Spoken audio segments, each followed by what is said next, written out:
পূর্ব বর্ধমানের গোলসির বাবলাতলা এলাকায় দামোদর নদে হঠাৎ করে জলস্তর বৃদ্ধি পাওয়ায় বিপত্তি। নদের উপর অস্থায়ীভাবে বালি মাটি দিয়ে সেতু বানিয়ে তার উপর দিয়ে চলছিল রমরমিয়ে বালি পাচার।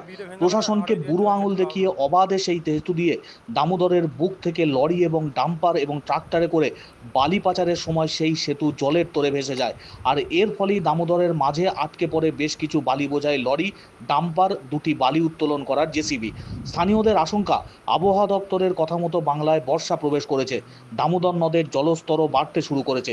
এই অবস্থায় জল যদি আরও বেড়ে যায় তবে দামোদরের মাঝেই তলিয়ে যাবে সমস্ত গাড়ি।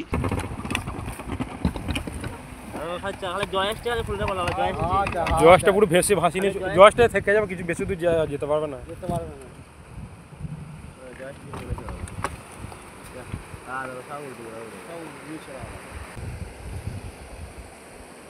এইটাকে নিজেই গায়ে সাইড করে দেবে, ঠিলে দেবে টাকা।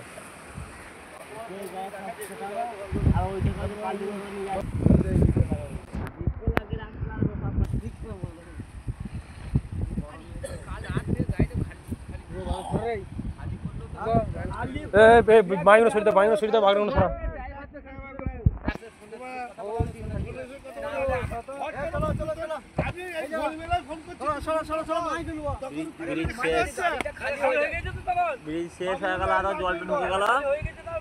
ব্রিজের উপরে জল উঠে গেল, ব্রিজের উপরে জল উঠে গেল।